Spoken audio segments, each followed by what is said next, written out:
Eis o meme.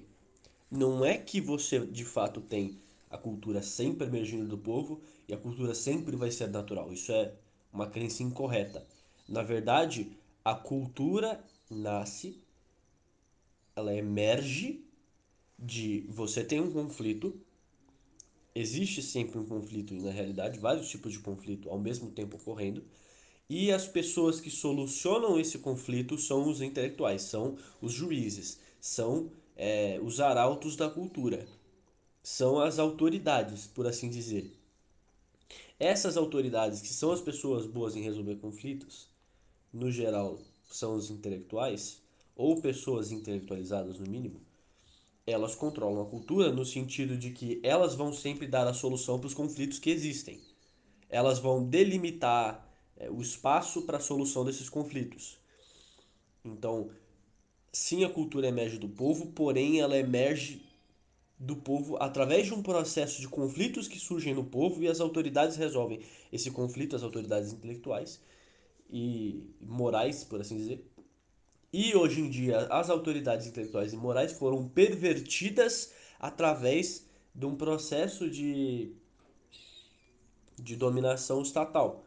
O processo pelo qual a dominação estatal tomou as rédeas da cultura foi perverter professores, perverter médicos, perverter tudo através de ministérios. Você só pode ser professor se você fizer parte do ministério. Você só pode ser médico se você fizer parte do ministério. Você só pode praticar professoria se você praticar isso dentro dos limites do que o MEC manda. Você só pode praticar, e mesmo assim, tipo, às vezes você não tem restrições diretas, mas restrições indiretas. Tipo, não é que você não possa ensinar catolicismo.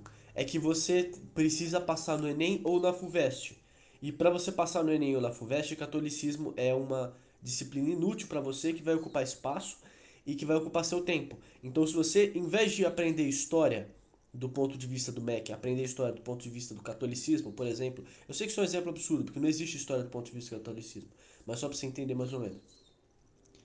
Você tem a pessoa sendo indiretamente obrigada a aprender as coisas que o Mac quer, do jeito que o Mac quer, senão ele não vai passar no Enem, ou, quer dizer, ele não vai passar na faculdade que ele quer com a nota do Enem, ou ele não vai passar na FUVEST, ou ele não vai passar nas universidades. Então, tipo, pra você chegar no nível intelectualizado da coisa, pra você ter a formação que você quer, você precisa aprender o que o Mac quer.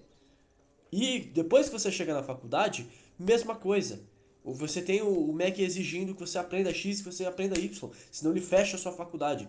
Então, não é como se a cultura 100% emergesse do povo. Isso é uma inverdade. Na verdade, a cultura emerge das autoridades e pelo processo atual que as autoridades emergem, a gente tem uma corrupção no próprio mecanismo de surgimento da cultura. Não tem como você simplesmente falar, ah, mas a cultura emerge do povo, então tudo que a empresa faz, empresa privada faz censura, não sei o que, não sei o que lá, tá tudo legítimo. Não, não é que o povo decidiu isso. É que as autoridades decidiram isso na resolução de conflitos que o povo cria. Quer dizer, as autoridades fazem a resolução de conflitos, o povo cria os conflitos. Quando você tem a autoridade decidindo o que vai ser a resolução do conflito, quando você tem a autoridade chegando e falando, ó, vai ser isso, isso, isso, e existe alguma coisa que controla as autoridades, você simplesmente vai ter uma cultura controlada. As empresas vão ser controladas a fazer a censura que o Estado quer, a fazer a censura que o que quer que o grupo de interesses atual mais forte seja, quer. É simplesmente isso. Não é conspiracionismo, é simplesmente o óbvio. Se você parar para pensar na estrutura atual, você vai chegar nessa conclusão. A censura feita pelo YouTube, a censura feita pelo Facebook, não é que os caras querem fazer essa censura. É que eles são obrigados pela cultura a fazer essa censura. E a cultura é obrigada pelo Estado a pensar do jeito que ela pensa.